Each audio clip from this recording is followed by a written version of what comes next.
यानंतर मराठी गझल प्रकारातील एक गाणं घेऊन येत आहेत इला. इला ह्या व्यावसायिक गायिका आहेत आणि त्या न्यूट्रिशनिस्ट आहेत आणि आरोग्य, आहार, विहार ह्या सगळ्याबद्दल तुम्हाला जर काही मदत हवी असेल तर आपल्याकडे आहेत इलाजी. गाणं आहे तरुण आहे रात्र अजूनी. ह्या गाण्याला हात घालणं ही सुद्धा एक म्हणजे धाडसी प्रयत्न आहे इला, पण ते तुझ्याकडून ऐकणं हे आमचं सौभाग्य आहे.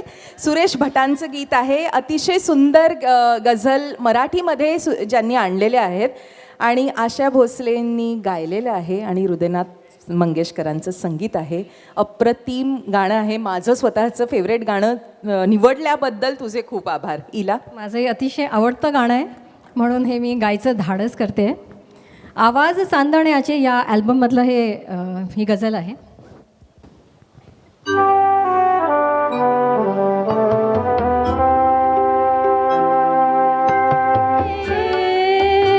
वड्यातच त्या कुशीवर तू असा वळलास का रे, तरुण आहे रात्र जुनी.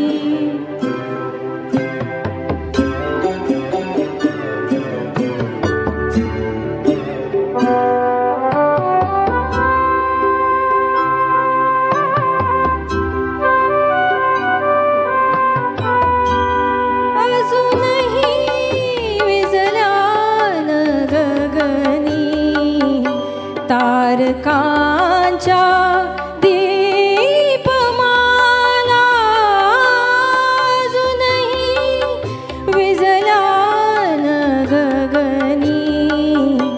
तारकांच्या दीपमाला अजून मी विझले कुठे रे.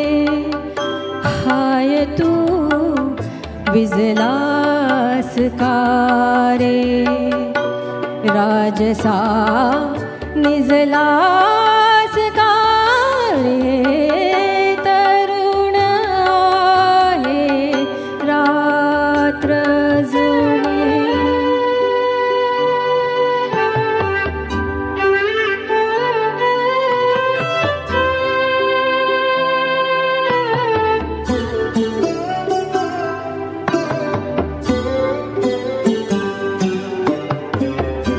सांग ह्या कोजागिरीच्या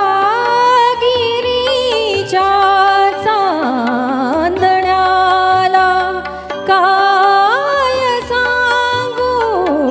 सांग ह्या कोजागिरीच्या चांदण्याला काय सांगू. उमलते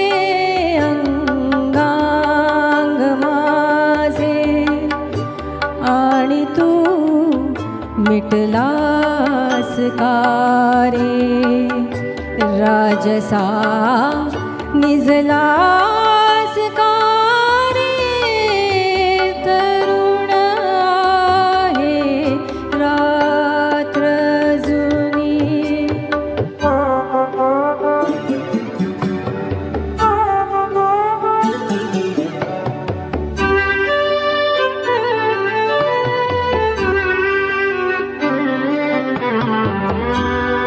बघ तुला पुसतोच आहे, बघ तुला पुसतोच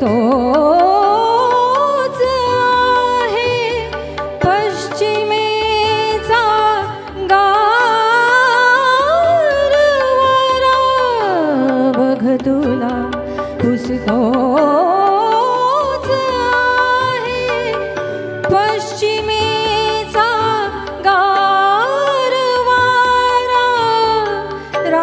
रातराणीच्या फुलांचा गंध तू लुटलास का रे, तरुण आहे रात्र जुनी. निजलास कारे राजसा निजलास कारे तरुण आहे रात्र जुनी राजसा निजलास कारे.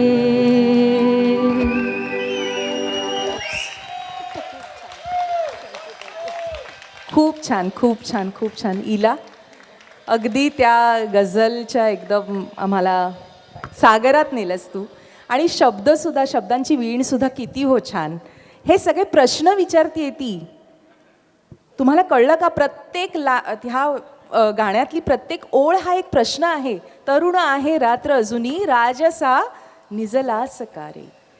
किती सुंदर. खूप छान इला, खूप छान. आज तृप्त केलेस कान आमचे तू. जोरदार टाळ्या.